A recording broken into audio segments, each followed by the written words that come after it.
I think many of us quilters have a nice little stack of fat quarters, and this is a great way of folding them. It's nice and thin, but the problem is sometimes they come out like this. Is there a better solution? I think there is. Let me show you what it is.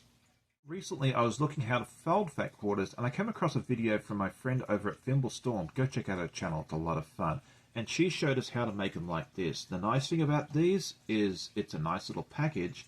It's all folded together so it doesn't come undone, and look, no raw edges.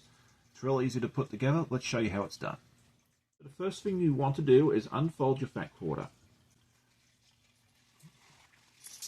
Okay, you want the longer edge, the one that's 21 inches or so long, up and down, and the one that's 18 inches from side to side. We're now going to fold it in half. So you'll now have a piece of fabric that's approximately 18 across and about 11 or 12 inches down. Now we're going to fold both sides into the center, and if you have creases like this, it's going to make your job a lot easier, but it does not have to be exact. But you've got to fold this side into the center, and kind of finger press down, and do the same on the other side.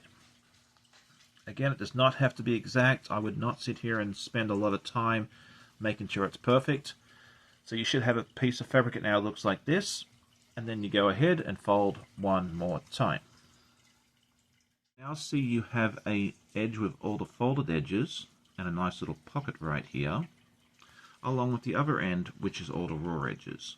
I'm going to spin it real quick to make things a little easier, but you've got to fold the end that has the folded edges in by about 3.5 to 4 inches, like so.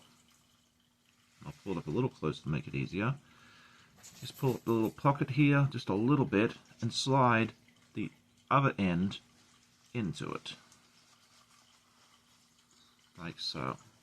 It can be a little tricky the first couple of times you do it, but once you've done it a few times, you'll be a pro in folding this in no time.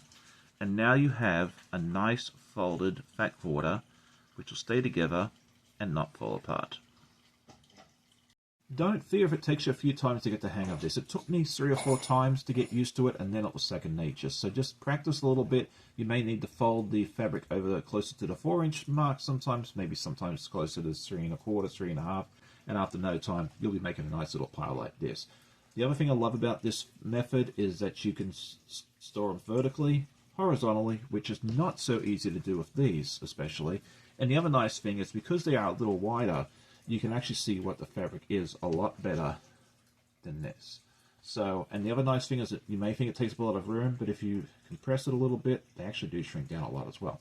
I hope you enjoyed today's tutorial. If you did, definitely hit that like button. Tell a friend. I always love hearing comments from my viewers. Hope you all have a great day. Happy sewing, happy folding, and we'll see you next time.